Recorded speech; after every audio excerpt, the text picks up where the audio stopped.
निसिमा ओनसोलाव मानाव गेदेर EM रन्जित बसुमतारी देरहागोना खाथां बेवहाय खुनु दावराव दावसि दिनैसिम जों नुनो मोनाखै जेराव थाङो बेवहायनो UPPL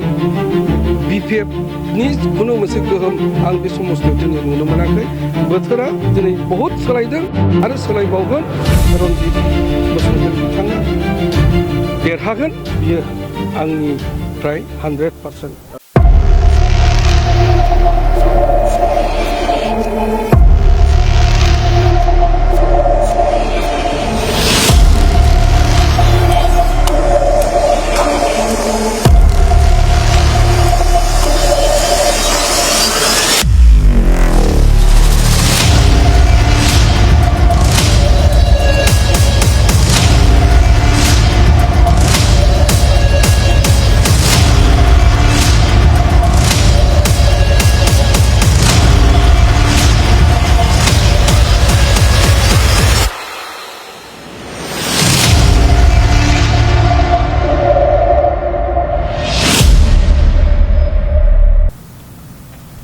UPPL नि थासारिया जोबोद मोजां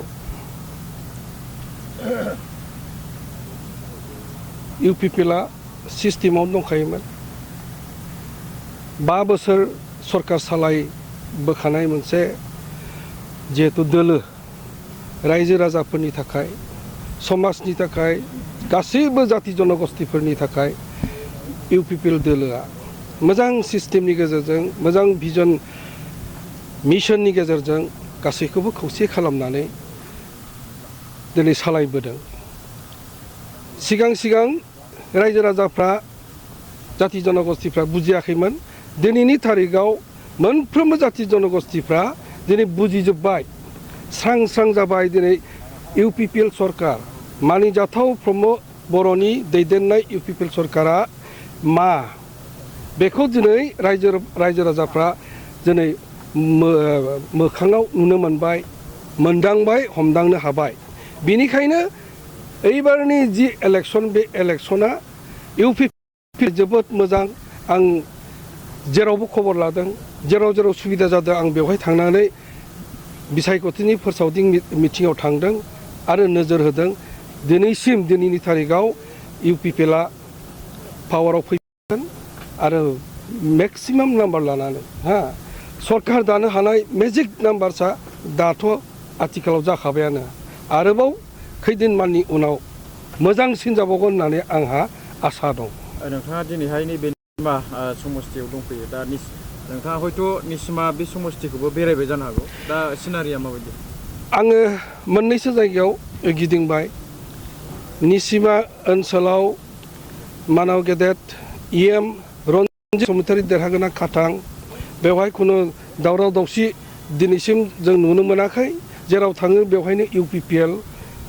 BPF नि खुनु मोनसे गोहोम आं बे समस्तायाव दिनै नुनो मोनाखै बोथोरा दिनै बहुत सोलायदों आरो सोलायबावगोन रन्जित बसुमतारी बिथाङा देरहागोन बियो आंनिफ्राय 100%। रायजो राजाफ्रा मोनसे सन्देह खालामदों दि नोंथाङा UPPL आव जयेन जानायनि सिगां BPF राजखान्थि हान्जायाव दंमोन नाथाय नोंथांमोननि जे XNDB आफाद बिथांमोना APB मोनसे हान्जा जोनोम होबाय दा बेवहाय नोंथाङा थायालासे BPF खौ गारनानै माने UPPL आव जगदान जाखो होननानै बेयो गोरलै बाथ्रा दिनै भारतनि गणतन्त्रनि सिङाव जायखिजाया रोखोमनि गोनांथि जायोब्ला सोरबा सासेया गावनि माबा जुदि साननाय आरो थांखि आरो माबा मोनसे थांखि दं बिथाङा पार्टी दानो हायो पार्टी दानानै इलेक्शन गेलेनो हायो बे जोंनि गासैनिबो अधिकार खिन्थु आं दिनै फैनायनि खारना जाबाय मा एकर्डआ जाबाय 2020 सनाव 4.5 बोसोरा थांबाय नङा होमबा 4.5 बोसोर थांनायनि उनाव जि मावनांगौमोन बे मावनांगौ खामानिफ्रा दिनै आद्रा जानानै दङ स्पेसियेलि NDP फोरनि इसु आरो लिरनानै लाबोनाय माखासे इसुफ्रा दिनै पेन्डिं जानानै दङ बे पेन्डिं जानायाबो खामानिखौ मावनो हायैनि थाखाय नङा बोस्रांनो थाखाय समनि आंखाल जानानै फैदों। बेनिखायनो सानदों जे बे एबार बेबादि मोनसे गोहोजोंनो थानानै BPF-खौ दिनै नागारनानै आं दिनै फैनो गोनां जादों खारन आं नुखादों फिउचारा इयुना दिनै UPPL सरकारानो दं आरो आं जुदि BPF-आव थायोब्ला आरोबाव 5 बोसोर डिप्राइभ जाबावगौमोन आरो मावनांगौ NDP-नि जिथुनाखि इस्यु माबाफोर इमप्लिमेन्टेसन बेयो आरोबाव उन जालांबावगोन होननानै आं सानो बेनिखायनो गोहोजों थानानै इमप्लिमेन्ट खालामनायनि खामानिखौ आखायाव लानो सानदों। दासान्दि BPF-आ माबायदि थासारियाव दं होननानै BPF-आ दिनै बिथांमोना घाबरायनो हमबाय बिथांमोना मिथिखाबाय जे बे एलेक्सनाव जेरैखिजाया जेनसिगोन बेखौ दिनै बिथांमोना मिथिनो मोनदों बिनिखायनो आङो आन्दाज खालामदों दिनै BTC बायदि इलेक्सनावनो बेबादि मोनसे माखासे गाज्रि बारहावाखौ दिनै आंनि आन्दाजाव आं रिपर्ट लानायाव दिनै BPF-आनो खालामजेनदों उदालगुरिनिफ्राय आराम्भ खालामनानै बावखुंग्रिसिम दिनै बेबादि मोनसे जेंना बा दावराव दावसि बुलायनाय जि थासारि सृष्टि खालामदों बियो BPF-निफ्रायनो सोमजिदों UPPL-आ बेबायदि संगठन जानो हाया गणतान्त्रिक पद्धतिजों डेम'क्रेसिखौ अहिंसानि लामाजों फैनाय मोनसे दोलोआ बेबायदि गाज्रि रोखोमनि थासारि सोमजिहोनायाव खुनु दिना UPPL जानो हाया दिनै हाग्रामाया गावस्रा BPF-आ जेनसिगोनखाय बेबायदि मोनसे थासारिनि गेजेरजों बिथांमोना माबा मोनसे मुलाम्फा जागोन नामा फैनो हायो नामा बेबायदि मोनसे थांखिजों बिथांमोना स्टार्ट खालामदों आरो आं सानो बेबादिखौ दिनै खालामैया मोजां जोंनि बे BTC-आ मोनसे नेहात आसामनि सिङाव मोनसे रिजनेल मोनसे जायगा बियो बेवहाय जोंहा गुसारि नांगौ गणतान्त्रिक अधिकारखौ बाहायनानै जोंनि नोगोरारिफ्रा गावनि अधिकार भट होनो मोननाय मोन्थायखौ जाफुंहोनो हानांगौ बेबायदि मोनसे थासारिखौ सृष्टि खालामनांगौ दावराव-दावसिजों जेबो हासिल जाया बियो फेलें जागोन। नाथाय BJP-आबो गोख्रोङै बाहागो लानायखौ जों नुनो मोननाय जादों। BJP-आ देग्लायल'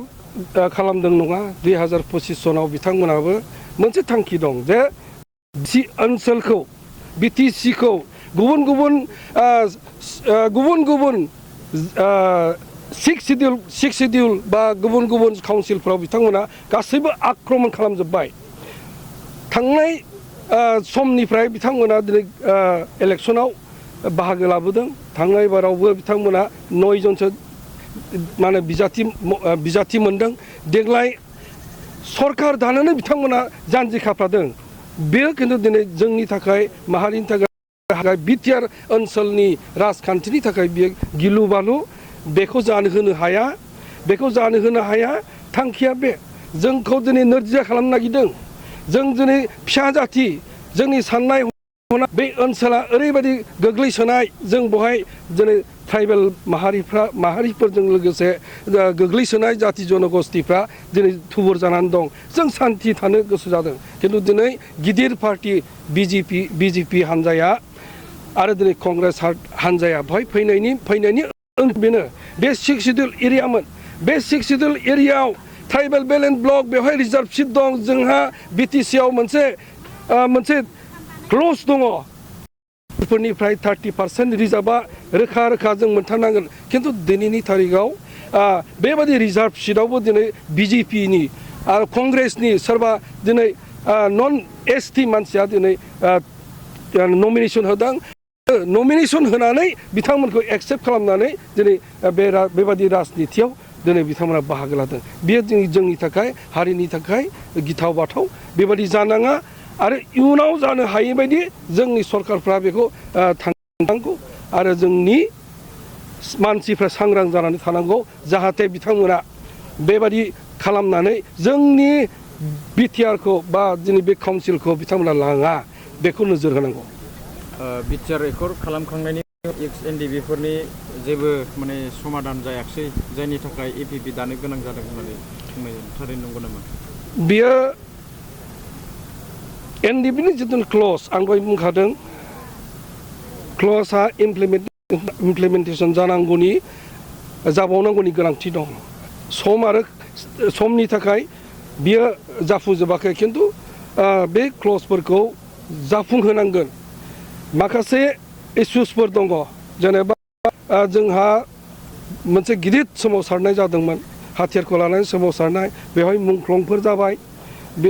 मुंख्लंफोर जाबाय गासै 3,000सो मुंख्लंफोर जानानै दङ बिथांमोननि गासैबो भेरिफाइड जाना दं माखासेया आरोबाव थिग बेबायदिनो एनडिबि हिसाबै जायफोर लामसाम मोननांगौमोन गावखौ एनडिबि होननानै सिनाखि होनो हानाय दागै एनडिबिफ्राबो जायाखै बेखौ मावफुंनांगौ आरो बे जानांगौ आंनिफ्राय आं बेखौ रोखा बुंदों जोंहा दिनै बेबायदिनो जोंनि गेजेराव सेरखाय बेरखाय जानानै थानायाव जि मोनसे परिस्थिति जादों मोनब्रै जों फेक्सनखौ दिनै जोङो बेबायदिनो खौसे खालामनो हायैयाव